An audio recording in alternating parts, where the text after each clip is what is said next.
Bonjour tout le monde, on se retrouve aujourd'hui pour le déballage de l'expansion de Uprising Curse of the Last Emperor qui s'appelle donc Uprising the Arch Nemesis Expansion.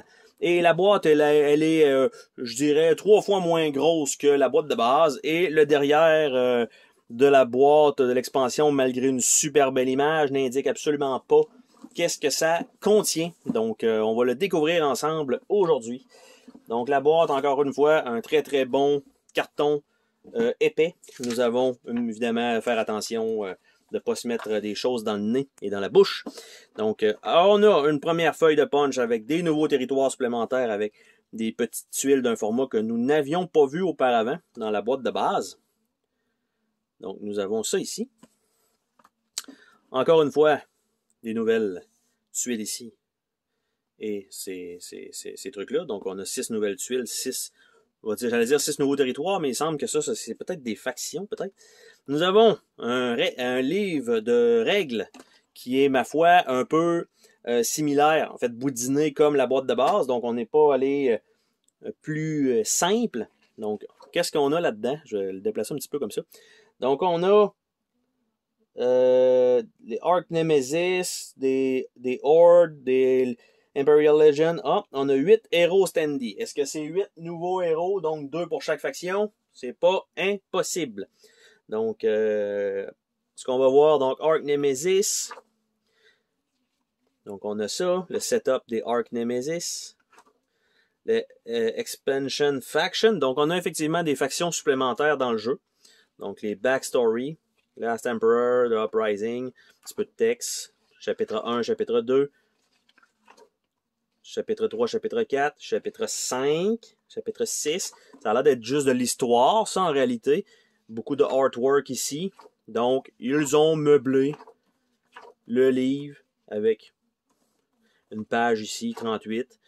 Chapitre 7, 8. Ça, c'est vraiment juste du texte, de l'histoire, et non pas des règlements. Donc, ça sert un peu aussi de artbook, de ce que je peux comprendre, ce qui est pas mauvais dans un sens. Donc, en réalité, cette expansion-là, pour ce qui est des règlements, parce que le livre est quand même pratiquement la même épaisseur que le jeu de base, ça a 11 pages. Donc, c'est bien, là, c'est pas super compliqué. La mécanique du jeu de base ne change pas beaucoup. Donc, les factions elles-mêmes, nous avons ceux-là ici, qui sont les Yituma. Donc là, ce qu'il faut comprendre, c'est que, bien sûr, vous pouvez voir que le contenu de cette boîte-là est impossible à entrer dans la boîte de base si vous gardez les trays. Parce que si toutes les trays sont enlevées, je suis sûr que tout rentre dans la même boîte.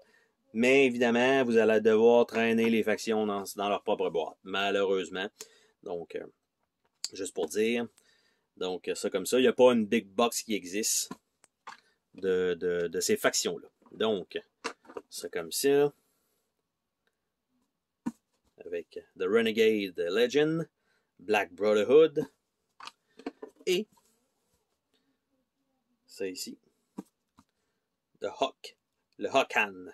Donc, en fait, j'allais dire c'est les mêmes couleurs, mais ça, c'est plus vert. Les oranges et beige, brun, pas tout à fait les mêmes couleurs.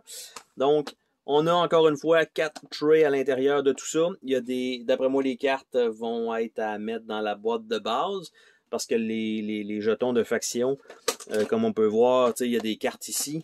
Donc, si j'ouvre ce tray-là, il y a les jetons verts et les jetons jaunes et un deck de cartes de Herd, donc qui est dans ce tray-là, qui évidemment ne retournera pas dans ce tray-là. Donc c'est effectivement, j'allais dire juste ça, mais non. Il y a une carte de Herd. Après ça, il y a 2 cartes Légion impériale, l'Inquisiteur et The Butcher. Après ça, il y a 2 cartes Chaos Horde, The Stormbringer, The King of Plagues, qui se rajoutent probablement dans le jeu de base. On a les héros qui sont ici, donc pour les oranges, on a ces deux-là. On a Hivai de Oracle et Kyushi de Wayfarer. Tlack de Oathbreaker et Mulcloud de Mutant. Zadani de Pathfinder et Azir de Vagabond. De Empress 2 fois. De Dracolish. Harvester et de Kraken. Donc, ça comme ça. Qui remplace peut-être les cartes du jeu de base. Peut-être, possiblement, aucune idée. Mais bon, si jamais vous laissez les jeux séparés, je sais pas exactement ces cartes-là vont aller où dans ces trays-là, sachant que c'est des trays de factions et qu'il y a des jetons différents un peu aussi. Donc ça fait un peu bizarre. Ici, on a un autre tray avec les marqueurs des nouvelles factions. C'est juste les couleurs avec les diamants, tout simplement. On a les tours pour chacune des factions. On a un petit paquet de cartes dans ce tray-là. Lui ici, on a les stands pour les bruns et les stands pour les mauves qu'on ajoute. Et lui ici, même chose avec les gris. Donc, rien de particulier. Ce qui risque d'arriver, c'est que dans le paquet de cartes, évidemment, chacun va avoir sa faction. Chacun va avoir son tray, sauf que les cartes supplémentaires d'objets, ils vont où? On les met dans le jeu de base immédiatement. Il n'y a pas de problème pour ça. Les ennemis, qu'est-ce qu'on fait? Parce qu'on peut pas... Ça rentre pas là-dedans. Là. Ça fait pas de sens. Il n'y a pas d'emplacement pour ces cartes-là présentement de fourni. Donc, je vais nous ouvrir le petit paquet de cartes ici. Et voilà. Et ce sont les cartes uniquement des cartes de héros. Dans ce deck-là, aucun nouvel objet. Donc, ça va être, j'allais dire, rapide, mais pas vraiment, parce que ce sont les micro-cartes qui glissent super mal. Donc, pour les passer une à une, pour faire le tour de l'expansion complète, bien sûr.